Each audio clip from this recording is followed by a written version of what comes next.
Hello students, welcome back to the class.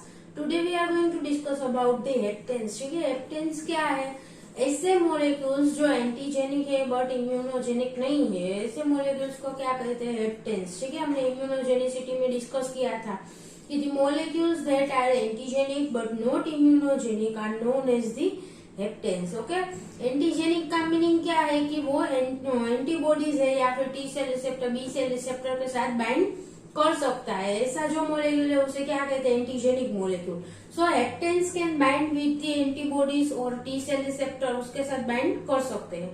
ठीक है, but not immunogenic. इसका meaning क्या है कि वो इम्यून रिस्पॉन्स एक्टिवेट नहीं कर सकते.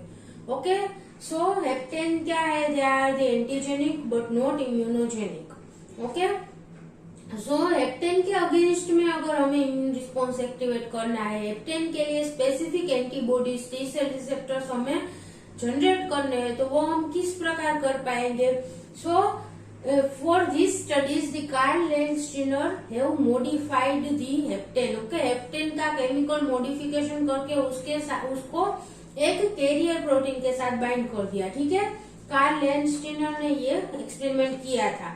सो ही coupled the heptane molecules with carrier protein. Okay, एक लार्ज कैरियर प्रोटीन है उसके साथ जो हमारे स्मॉल हेप्टेन मॉलिक्यूल है उन सबको कैरियर के साथ अटैच कर दिया केमिकल मेथड से. ओके, सो ये जो रेड है वो क्या है? Heptane molecules. ओके, बहुत सारे हेप्टेन मॉलिक्यूल्स को एक बड़े लार्ज कैरियर प्रोटीन के साथ अटैच कर दिया. ओके, सो हेप्टेन क्या है? They are the small organic molecule. Hapten small molecules है. सो इसकी वजह से अगर ये इसका जो साइज है वो बहुत छोटी होगी, सो इसकी वजह से भी इम्यून सिस्टम के द्वारा वो रिकॉग्नाइज नहीं हो पाता. ठीक है, due to its smaller size. And hapten क्या? हेप्टेन इम्यूनोजेनिक नहीं है. ठीक है, अभी carrier molecule they are the large protein molecules. Okay, it can be immunogenic और नॉट. ओके, कैरियर मोलेक्यूल खुद इम्यूनोजेनिक हो भी सकता है और नहीं भी. Okay, so non immunogenic homopolymers. Homopolymers यानी कि एक ही टाइप के जो सभी मोनोमर से फॉर्म होता है उसे होमोपोलीमर कहते हैं. ठीक है, एक ही टाइप के मोनोमर यूनिट से पूरा का पूरा जो पॉलीमर फॉर्म होता है उसे क्या कहते हैं? Homopolymer. Okay, so non immunogenic homopolymer भी कैरियर के रूप में यूज किया जा सकता है. नॉन इम्यूनोजेनिक होता है. ओके, इसका मीनिंग क्या है? वो खुद इम्यून रिस्पॉन्स एक्टिवेट नहीं कर पाता. Okay, so carrier molecule can be antigenic और कैन बी इम्यूनोजेनिक और नॉट. किसी भी टाइप का कैरियर मॉलिक्यूल यूज किया जा सकता है. Okay, and haptens they are the small molecules. बहुत सारे हेप्टेन मॉलिक्यूल को एक बड़े से कैरियर प्रोटीन के साथ अटैच कर दिया. ठीक है, ये किसने किया था? सबसे पहले कार्ल लैंडस्टीनर ने. Okay, now he immunize the rebate. Rebate के अंदर ये जो हमने ये कॉम्प्लेक्स जो फॉर्म होता है उसे क्या कहते हैं? Hapten carrier conjugate. ठीक है, यहाँ पर लिखा है मैंने hapten carrier conjugate. Okay, the complex formed by the attachment of the hapten to the carrier protein is known as the hapten carrier conjugate. Okay, now he immunize the rabbit with this hapten carrier conjugate. Rabbit के अंदर ये जो hapten carrier conjugate form हुआ है उसको उसने क्या किया? इंजेक्ट किया इनसाइड द रेबिट. ओके, अभी क्या होगा? रेबिट की इम्यून सिस्टम एक्टिवेट होगी और इस कॉन्जुगेट के अगेंस्ट में इम्यून रिस्पॉन्स एक्टिवेट होगा. ठीक है, सो it will start the production of the antibodies. Antibodies का प्रोडक्शन भी स्टार्ट हो जाएगा. ओके, अच्छा, अभी ये कैरियर इम्यूनोजेनिक है तो कोई प्रॉब्लम ही नहीं है. ठीक है, उसके इम्यून रिस्पॉन्स इजीली एक्टिवेट हो सकता है. अगर हम यहाँ पर non immunogenic carrier molecule use करते हैं तब इम्यून रिस्पॉन्स कैसे एक्टिवेट होगा? इसके साथ जो हेप्टेन मॉलिक्यूल्स बाइंड हो चुके हैं उसकी वजह से लार्ज कॉम्प्लेक्स फॉर्म हो जाएगा. ठीक है, अभी हमारे जो स्मॉल हेप्टेन मॉलिक्यूल्स थे जो डायरेक्टली इम्यून रिस्पॉन्स के द्वारा इम्यून सिस्टम के द्वारा रिकॉग्नाइज नहीं हो पा रहे थे, ऐसे स्मॉल हेप्टेन मॉलिक्यूल को हमने कैरियर के साथ बाइंड कर दिया है. ठीक है, सो इसकी वजह से ये लार्ज कॉम्प्लेक्स फॉर्म हो गया और जो स्मॉल जो हेप्टेन थे उसका स्ट्रक्चर वो लार्ज स्ट्रक्चर के साथ ज्वाइंट हो गया है. ठीक है, सो ये जो बड़ा स्ट्रक्चर फॉर्म हुआ, बड़ा कॉम्प्लेक्स फॉर्म हुआ, वो इजीली इम्यून सिस्टम के द्वारा रिकॉग्नाइज हो पाएगा. ठीक है। सो कैरियर मॉलिक्यूल अगर नॉन इम्यूनोजेनिक है तब भी इसके साथ जब हेप्टेन बाइंड होता है तो हेप्टेन के पास क्या आ जाता है, इम्यूनोजेनिसिटी। ओके, एंड वो इजीली इम्यून सिस्टम के द्वारा रिकॉग्नाइज हो पाएगा। Clear. So immune response activate होगा। जो हेप्टेन कैरियर कॉन्जुगेट को रेबिट के अंदर इंजेक्ट किया और रेबिट के अंदर इम्यून रिस्पॉन्स एक्टिवेट होता है और primary humoral immune response activate होगा तो क्या फॉर्म होगा, एंटीबॉडीज। ओके, सो ये जो सारी की सारी स्टडीज है वो लेंस स्टीनर ने एंटीबॉडीज के लेवल पर की है। ठीक है, सीरम में या फिर प्लाज्मा में क्या कौन कौन से टाइप के एंटीबॉडीज प्रेजेंट है वो उसने चेक किया। ठीक है, so there are the 3 types of the antibodies formed by the injection of the conjugate inside the rabbit. Okay, ये जो हेप्टेन कैरियर कॉन्जुगेट को रेबिट के अंदर इंजेक्ट किया गया तो उसकी वजह से 3 टाइप के एंटीबॉडीज फॉर्म हुए। Okay, first is the antibodies to the hapten. Okay, hapten यहाँ पर जो कैरियर कॉन्जुगेट के साथ बाइंड किया है, हेप्टेन के अगेंस्ट एंटीबॉडीज फॉर्म हो गए। Okay, so antibodies against the heptane molecule. Okay, यहाँ पर जो हेप्टेन मॉलिक्यूल है उसके अगेंस्ट एंटीबॉडीज फॉर्म हो गए। It can bind with the hapten. Okay, ये हेप्टेन के अगेंस्ट एंटीबॉडीज फॉर्म हुए। Second type of the antibodies formed against the carrier molecule. Okay, carrier molecule की सरफेस पर उसके अपनी जो एपिटोप्स प्रेजेंट थे उसके अगेंस्ट के एंटीबॉडीज प्रोड्यूस हुए। ठीक है, कैरियर के ये जो एपिटोप प्रेजेंट है, ये अलग अलग टाइप के बहुत सारे एपिटोप्स कैरियर के सरफेस पर प्रेजेंट हो गए। ठीक है, सो अगर उसका रिकॉग्निशन होता है एंटीबॉडी बी सेल रिसेप्टर के द्वारा तो उसके अगेंस्ट के एंटीबॉडीज प्रोड्यूस हो गए। ठीक है, सो यहाँ पर एक ही एंटीजन के अलग अलग एपिटोप के अगेंस्ट के एंटीबॉडीज भी फॉर्म होते हैं। ठीक है, अगर हम किसी एक एंटीजन ये है फॉर एग्जांपल, इसकी सरफेस पर ऐसे 2-3 टाइप की क्या एपिटोप प्रेजेंट हो गए। ठीक है, बहुत सारे टाइप के एपिटोप्स किसी भी एंटीजन की सरफेस पर प्रेजेंट होते हैं। ठीक है, सो अगर हम किसी एक पर्टिकुलर एंटीजन को बॉडी में इनोक्यूलेट करवाए, बॉडी के अंदर इंट्रोड्यूस होता है तो उसके अगेंस्ट में जो एंटीबॉडीज फॉर्म हो गए, ठीक है, वो अलग अलग एपिटोप के अगेंस्ट के अलग अलग एंटीबॉडीज फॉर्म हो गए। ठीक है, किसी एक एपिटोप के अगेंस्ट के ही सारे के सारे एंटीबॉडीज फॉर्म हो गए ऐसा जरूरी नहीं है। एक एंटीजन बॉडी में एंटर किया, उसके अगेंस्ट उसके सरफेस पर जो भी एपिटोप प्रेजेंट है अलग अलग टाइप के एंटीबॉडीज फॉर्म हो गए। ठीक है, उस एपिटोप के स्पेसिफिक। सो यहाँ पर हम ये पूरे के पूरे कॉम्प्लेक्स पर अलग अलग टाइप के एपिटोप्स प्रेजेंट है। सो कैरियर का जो एपिटोप है उसके अगेंस्ट के एंटीबॉडीज फॉर्म हो गए। ठीक है, ये हेप्टेन भी अभी कैरियर के साथ ही बाइंड हो चुका है। ठीक है, सो हेप्टेन के अगेंस्ट के भी एंटीबॉडीज फॉर्म हुए। Then the third type of the antibodies are formed against the heptane carrier conjugate. Okay, दोनों के जो यहाँ पर कॉम्प्लेक्स फॉर्म हुआ है और मॉडिफाइड एपिटोप जनरेट हुआ। ठीक है, कैरियर का एपिटोप प्लस हेप्टेन दोनों के कॉम्बिनेशन से जो नया एपिटोप जनरेट होता है उसके अगेंस्ट के एंटीबॉडीज भी जनरेट हुए। ठीक है, यहाँ पर जो ये हेप्टेन प्लस एपिटोप, ओके, दोनों का ही थोड़ा थोड़ा पोर्शन है, उसके लिए स्पेसिफिक बाइंडिंग साइट वाले एंटीबॉडीज भी प्रोड्यूस हो गए। ठीक है, so this is the Altered epitope of the carrier molecule. Okay, so carrier molecule plus heptane दोनों का ही थोड़ा थोड़ा रीजन लेके उनके अगेंस्ट के एंटीबॉडीज एक्टिवेट हो गए। Okay, so 3 type of the antibodies are produced whenever we inject the hapten carrier conjugate inside any type of the organism. Okay, कौन कौन से 3 टाइप के एंटीबॉडीज प्रोड्यूस हो गए? First hapten, second carrier, okay, antibodies against the hapten, antibodies against the carrier and antibodies against the hapten carrier conjugate. Okay, clear this much? So अभी हम direct सिर्फ heptane को ही इंजेक्ट करते हैं rebate के अंदर तो उसमें उसकी सीरम में एंटी हेप्टेन एंटीबॉडीज प्रेजेंट नहीं होंगे। ठीक है, इंजेक्शन एंड एंटीबॉडीज। ठीक है, कौन कौन से टाइप के एंटीबॉडीज प्रोड्यूस होते हैं वो अभी हम देखते हैं। So if we inject the rabbit with only hapten then there would be no antibodies inside the plasma. Okay, rabbit के अंदर एंटीबॉडीज का प्रोडक्शन नहीं होगा क्योंकि haptens are not immunogenic. Okay, immune response activate नहीं कर सकता। Then if we inject with the carrier, so carrier molecule के एपिटोप के अगेंस्ट एंटीबॉडीज फॉर्म हो गए। So anti carrier antibodies, okay, anti carrier antibodies will be produced inside the rebate.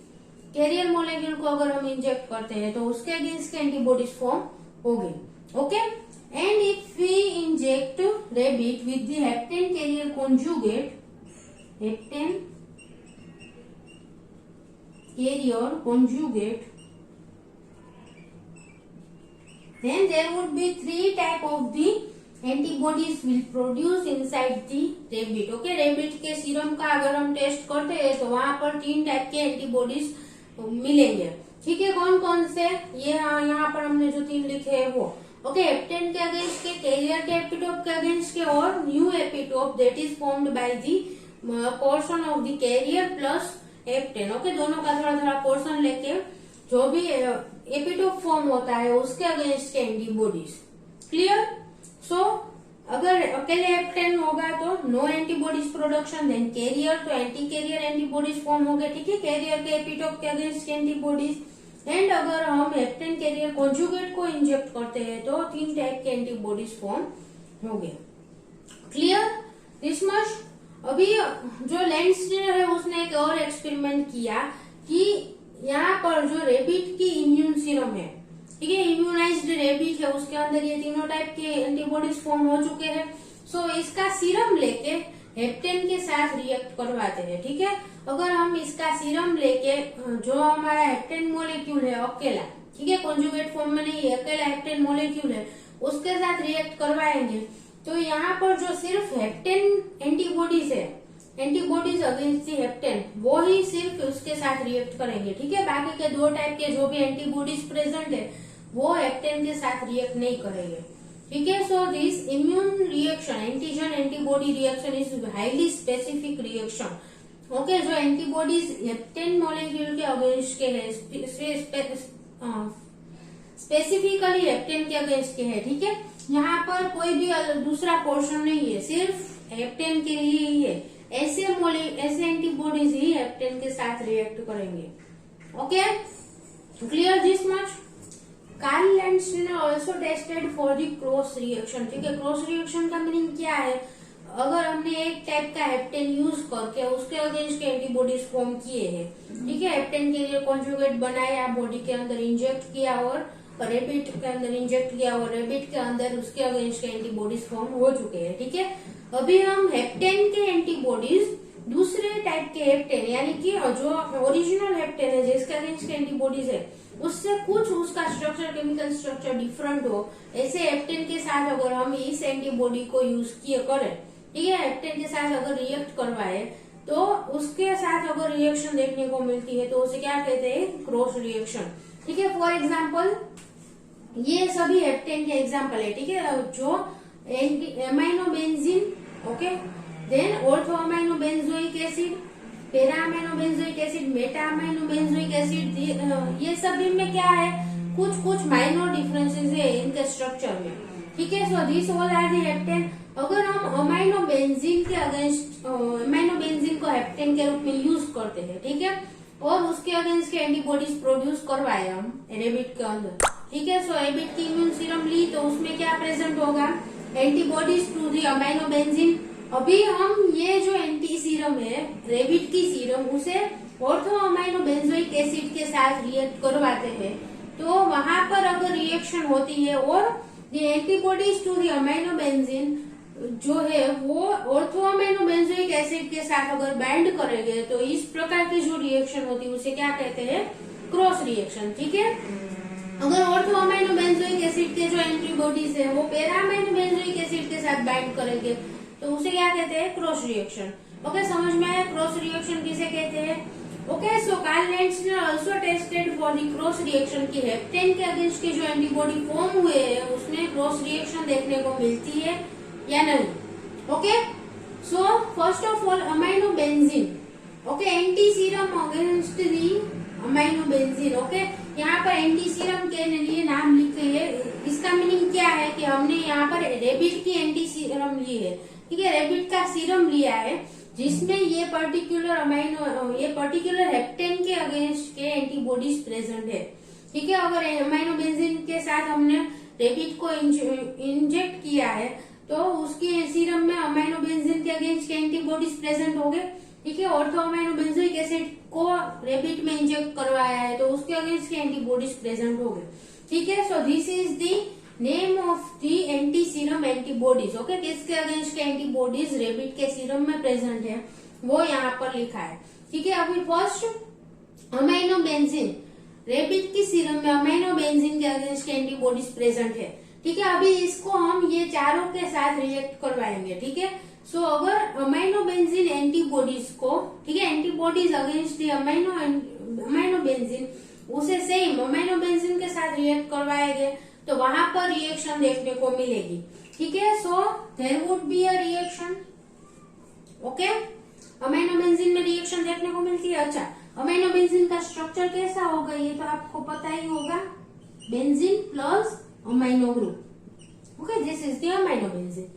Now अगर दूसरा, ठीक है, सेकंड, यानी कि ortho amino benzoic acid, ortho amino benzoic acid के साथ हम इस एंटी सीरम को रिएक्ट करवाएंगे, ठीक है, anti serum with amino benzene antibodies. So ortho amino benzoic acid के साथ उसकी रिएक्शन देखने को नहीं मिलेगी, ठीक है।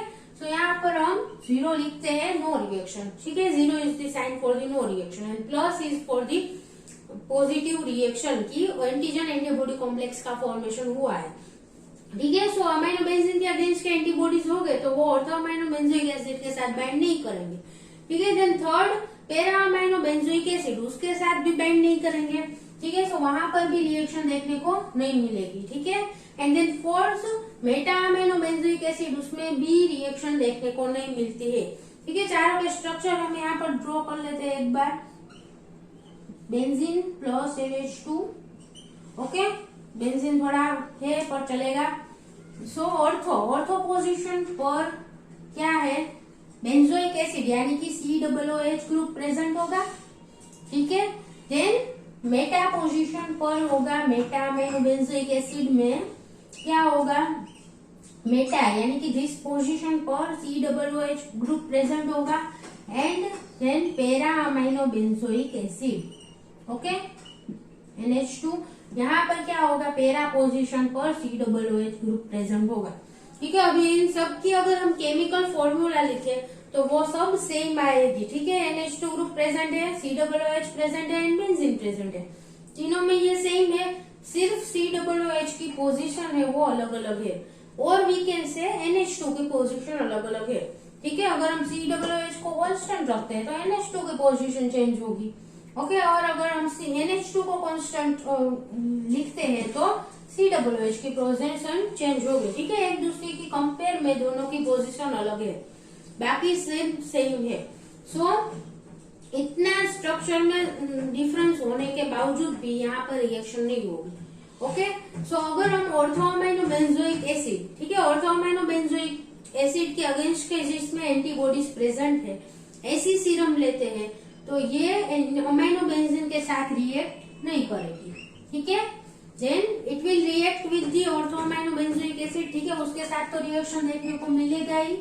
सो यहाँ पर प्लस, देन बाकी के para amino benzoic acid, meta amino benzoic acid, किसी के साथ भी इसकी एंटी सीरम रिएक्ट नहीं करेंगी, ठीक है। Anti serum with antibodies against the ortho amino benzoic acid, para Meta किसी टाइप के अमाइनो बेंजोइक एसिड के साथ रिएक्ट नहीं करेगी, ठीक है। सो यहाँ पर हम 0 लिख देते हैं।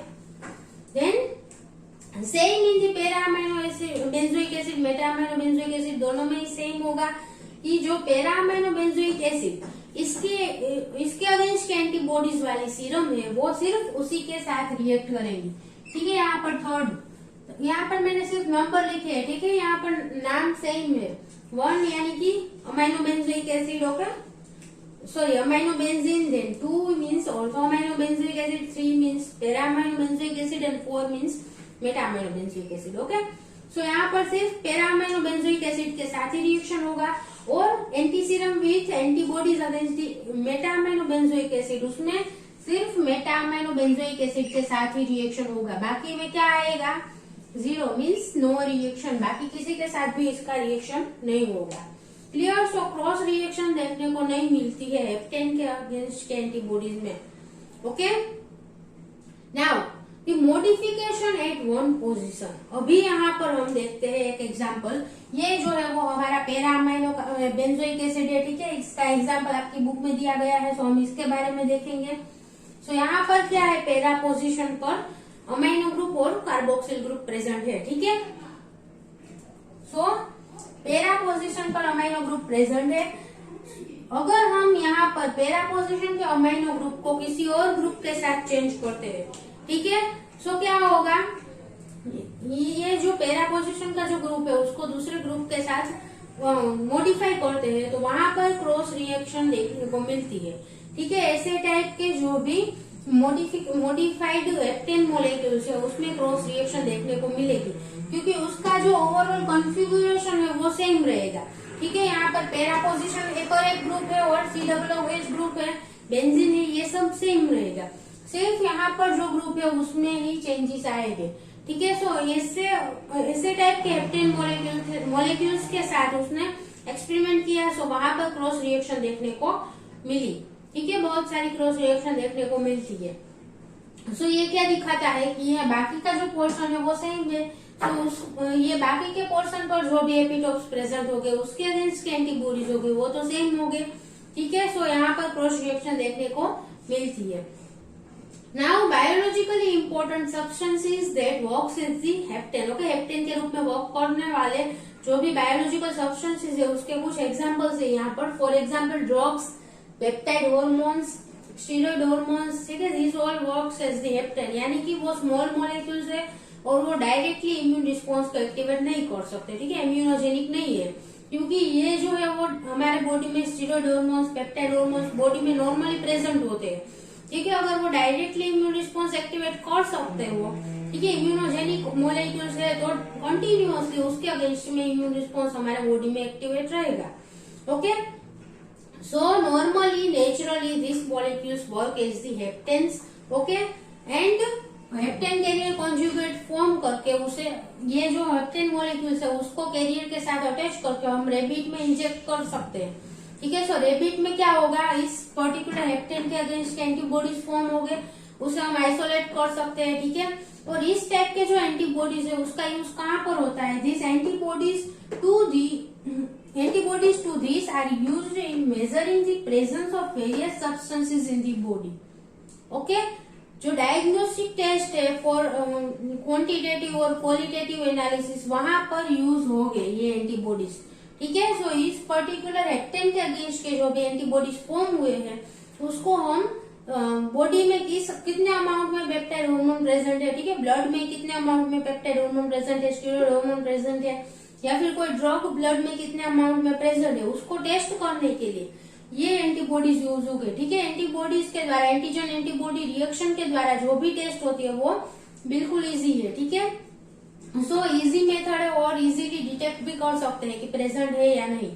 सो antibodies to this will used in the measuring the presence of various substances in the body. ये है एप्लीकेशन की हम हेप्टेन के अगेंस्ट एंटीबॉडीज फॉर्म करके क्या कर सकते हैं, so we can use it for the various diagnostic test. Okay, for example pregnancy test kit, ठीक है, जो readily available pregnancy test kit available है उसमें क्या होगा, they contain the anti hapten antibodies. Okay, उसमें भी एंटी हेप्टेन एंटीबॉडीज प्रेजेंट हो गए, किसके अगेंस्ट में, कौन से हेप्टेन मॉलिक्यूल के अगेंस्ट के, human chorionic gonadotropin. Okay, human chorionic gonadotropin HCG, it is the one type of the protein present inside the urine of the pregnant woman। Okay, pregnant woman के urine में HCG protein present होगा, ठीक है, और वो heptane के रूप में वर्क करता है, एंटी हेप्टेन एंटीबॉडीज, यानी कि इसके अगेंस्ट के एंटीबॉडीज प्रेगनेंसी किट में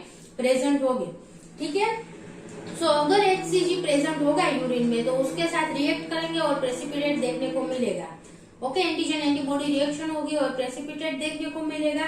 सो this is the sign for the pregnancy. Okay, अगर प्रोटीन प्रेजेंट है यूरिन में तो वो प्रेगनेंसी के साइन है। Okay, so this is the example for the use of the anti hapten antibodies in the diagnostic test. Okay, अभी इसका एक ड्रॉबैक भी है कि ये जो एंटी-हेप्टेन एंटीबॉडीज फॉर्म हुए हैं उसको हम डायग्नोस्टिक के लिए यूज कर सकते हैं, ठीक है। बट यहाँ पर जो हमने हेप्टेन कैरियर कॉन्जुगेट यूज किया है, हेप्टेन क्या है, मैक्रोमोलिक्यूल्स जो नॉर्मली हमारे बॉडी में प्रेजेंट है, ऐसे मोस्ट ऑफ ऐसे हेप्टेन मोलिक्यूल है, ठीक है। एंड कैरियर मोलिक्यूल उसको हमने बाहर केमिकली उसका मॉडिफिकेशन करके दोनों को ज्वाइंट किया है, ठीक है। अगर हमारे बॉडी के अंदर ही हेप्टेन कैरियर कॉन्जुगेट फॉर्म हो जाए, ठीक है, formation of drug protein conjugate in the body, okay, hapten के रूप में वर्क करते हैं ड्रग्स मोलिक्यूल्स। और ड्रग्स हमारे बॉडी में जो ड्रग्स हम लेते हैं, ओके, कोई भी मेडिसिन लेते हैं तो उसके वो किसी प्रोटीन के साथ बाइंड हो जाए बॉडी के अंदर, सो फॉर्मेशन हो गया, हेप्टेन कैरियर कॉन्जुगेट फॉर्म हो गया, drug plus protein, so it will lead to the drug allergies. Okay, क्योंकि यहाँ पर हेप्टेन कैरियर कॉन्जुगेट फॉर्म हो चुका है बॉडी में, अगर नेचुरली फॉर्म हो जाए तो क्या होगा, उसके अगेंस्ट में इम्यून रिस्पॉन्स एक्टिवेट हो जाएगा। जो ड्रग हम लेते हैं उसके अगेंस्ट के एंटीबॉडीज बॉडी में फॉर्म हो जाएंगे और ड्रग है वो हमारे सर्कुलेशन से रिमूव हो जाएगी, ठीक है। सो ड्रग की जो इफेक्ट है वो देखने को नहीं मिलती। Okay, so this will lead to the drug allergy. Okay, और ड्रग के अगेंस्ट में इम्यून रिस्पॉन्स एक्टिवेट हो गया है तो एलर्जी कंडीशन भी देखने को मिलेगी, ठीक है। इन्फ्लामेशन होगा और फेगोसाइटोसिस होगा, ठीक है। सारी के सारे जो इम्यून कंपोनेंट्स है वो एक्टिवेट हो जाएंगे, साइटोकाइन्स का रिलीज होने चालू हो जाएंगे, ठीक है। So this will lead to the allergic condition. So इसे क्या कहते हैं, ड्रग एलर्जी, ठीक है। हमें अगर किसी ड्रग से एलर्जी है तो इसका मीनिंग क्या है कि अगर बॉडी में ड्रग प्रोटीन कॉन्जुगेट फॉर्म हो जाए तो ड्रग के अगेंस्ट में एलर्जी हो जाएगी, ठीक है। उस ड्रग को हमारी बॉडी एक्सेप्ट नहीं करेगी क्योंकि इसके अगेंस्ट एंटीबॉडीज हमारे बॉडी में फॉर्म हो चुके हैं। Clear? So this is the negative effect of the hapten carrier conjugate. Naturally body में अगर फॉर्म हो जाता है तो वहां पर एलर्जिक कंडीशन देखने को मिलेगी। Clear? So this was all about the heptane molecules. Students, thank you so much for watching this video, and if you have any doubt then please ask in the comment box. Thank you.